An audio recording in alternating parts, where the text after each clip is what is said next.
Assalamualaikum warahmatullahi wabarakatuh. Saya Firda Rahma Salsabilah, NIM 17 14 10 111, kelas Ekis 6D.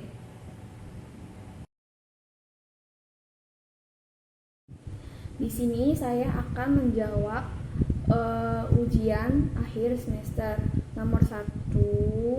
Itu pertanyaannya, jelaskan tentang 5C, 7P, dan studi kelayakan kredit. Pertama ada 5C. 5C itu terdiri dari karakter, capacity, kapital, collateral, dan condition. Nah, pertama itu ada namanya karakter. Karakter itu menilai calon nasabah yang akan meminjam kepada bank dalam menjalani kerjasama dalam bank. Nah, biasanya ini dilihat dari hasil wawancara yang dijalani oleh customer service dengan calon kreditur. Lalu yang kedua itu ada capacity. Nah, capacity ini prinsipnya menilai kemampuan membayar kredit nasabah terhadap bank. Nah, yang ketiga itu ada kapital.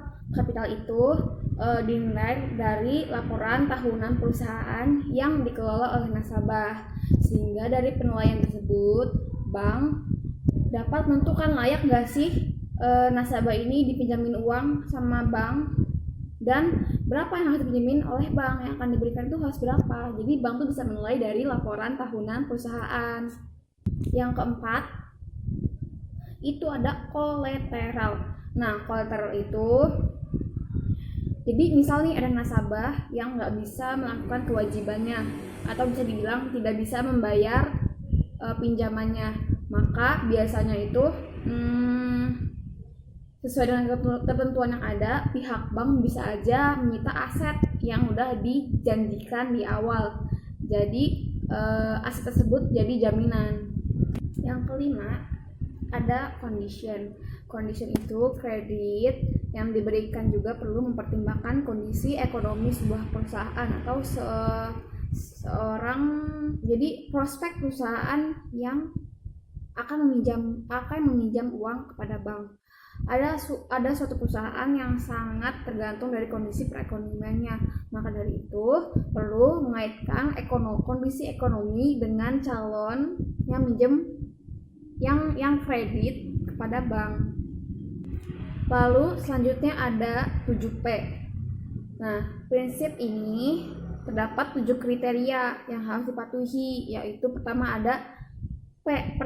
ada personality. Personality itu adalah kepribadian dari calon peminjam uang yang mengajukan kreditnya. Nah, ini sama aja kayak karakter dalam 5C. Lalu yang kedua itu ada party, di mana calon peminjam dimasukkan ke dalam beberapa golongan yang terkait dengan kondisi keuangannya. Biasanya pihak bank itu nasabah berdasarkan modal yang dimiliki, kepribadian, loyalitas, dan lain sebagainya. Nah, terus kriteria dari 7P yang ketiga itu pertama ada purpose. Jadi purpose itu untuk mengetahui apa sih tujuan dari calon peminjam untuk jadi tujuannya itu apa, dia tuh kenapa minjem uang ke bank, apa tujuannya. Jadi bank tuh berhak tahu untuk apa uang pinjaman itu digunakan. Bisa jadi untuk biaya sekolah, investasi, biaya pendidikan, atau justru kegiatan yang konsumtif. Jadi bank harus tahu untuk apa dana itu dipinjam. Itu ada prospek, yaitu bank harus mengetahui bagaimana prospek dari usaha yang dijalankan oleh calon peminjam. Yang kelima ini itu payment. Nah, payment ini bertujuan untuk mengukur bagaimana kemampuan bayar calon nasabah atau calon peminjam. Nah, prinsip payment dilihat dari sumber pendapatan nasabah, kelancaran usaha yang dijalankan nasabah, hingga prospek dari usaha tersebut. Nah, kalau kriteria yang keenam itu profitability. Nah, di mana pihak bank itu melihat bagaimana kemampuan calon peminjam dalam menghasilkan keuntungan atau laba. Sama seperti kriteria di atas atau sebelumnya, kriteria ini dikhususkan pada nasabah yang meminjam untuk keperluan usahanya. Nah, yang terakhir, yang ketujuh itu protection. Nggak jauh beda sama yang 5C collateral. Jadi kriteria protection ini mengacu pada jaminan yang dapat diberikan oleh calon peminjam. Selain jaminan berupa barang seperti aset rumah atau perusahaan, protection ini juga dapat berupa jaminan asuransi yang dimiliki oleh nasabah. Nah, lalu ada studi kelayakan. Studi kelayakan itu cara menghitung atau menganalisis kelayakan kredit suatu usaha atau organisasi. Lalu ada juga aspek-aspek yang harus diperhatikan atau harus yang perlu dinilai dalam menentukan kelayakan penyediaan fasilitas kredit. Pertama ada aspek yuridis atau aspek hukum. Yang kedua ada aspek pemasaran atau marketing. Yang ketiga ada aspek keuangan. Yang keempat ada aspek teknis. Yang kelima ada aspek manajemen penilaian. Yang keenam ada aspek sosial ekonomi. Yang terakhir ada aspek AMDAL. Lalu soal nomor 2, jawaban saya itu seperti ini. Seperti ini. Jadi diketahui waktu selama 3 bulan. Lalu nominalnya sebesar 300 juta rupiah. Dan bunganya yang diketahui itu 10% dengan pajak 15%. Nah, diketahui waktu selama 3 bulan. Nominalnya 300 juta rupiah. Lalu bunganya 10% dengan pajak 15%. Jawabannya, pertama kita mencari bunga terlebih dahulu.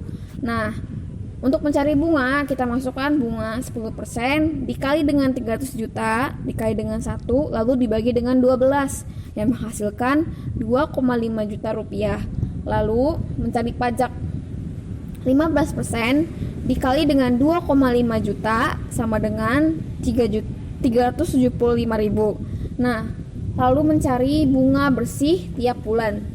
Nah, untuk mencari bunga bersih ini kita kurangi 2,5 juta dikurangi dengan 375.000 yang menghasilkan 2.125.000. Lalu kita mencari bunga selama 3 bulan. Nah, dengan cara mengalikan bunga bersih tiap bulan dikali 3. Jadi 3 dikali 2.125.000 yang menghasilkan 6.375.000. Lalu soal nomor 3 itu tujuan manajemen pemasaran bank dan konsep pemasaran. Nah, apa sih tujuan pemasaran bank secara umum? Pertama itu untuk memaksimumkan konsumsi sehingga dapat menarik nasabah untuk membeli produk yang ditawarkan oleh bank. Yang kedua itu memaksimumkan kepuasan pelanggan melalui pelayanan yang diinginkan nasabah. Yang ketiga, memaksimumkan pilihan dalam arti bank menyediakan berbagai macam produk sehingga nasabah memiliki berbagai macam pilihannya terhadap produk bank tersebut. Lalu nomor 4, memaksimumkan mutu hidup dengan memberikan berbagai kemudahan kepada nasabah dan menciptakan iklim yang efisien. Lalu ada konsep pemasaran. Nah, pertama ada konsep produksi. Konsep produksi itu perusahaan yang mengadopsi konsep ini berpikir bahwa barang maupun jasa yang dihasilkan haruslah murah sehingga dapat dibuat kapan saja, di mana saja agar tidak ada masalah dalam penjualan. Lalu kedua ada konsep produk. Perusahaan yang menggunakan konsep ini mempercayai bahwa kualitas barang maupun jasa dihasilkan perusahaan haruslah bagus hingga mudah menarik konsumen. Yang ketiga, itu ada konsep penjualan. Perusahaan yang menggunakan konsep ini berpikir bahwa pelanggan tidak boleh dibiarkan sendiri. Perusahaan harus mengarahkan konsumen dengan menggunakan teknik penjualan yang harus dipikirkan, karena barang itu tidak dibeli tapi harus dijual. Lalu ada konsep pemasaran atau marketing konsep. Konsep pemasaran disebut juga sebagai konsep marketing. Perbedaan antara penjualan dan pemasaran yaitu penjualan lebih menekankan pada produk yang dijual, sedangkan pemasaran bertujuan kepada keinginan dan kebutuhan konsumen. Lalu yang kelima ada konsep pemasaran sosial. Konsep ini menekankan tidak hanya kepuasan konsumen, tapi juga memerhatikan manfaat bagi orang lain. Sekian dari saya. Terima kasih. Wassalamualaikum warahmatullahi wabarakatuh. Bye.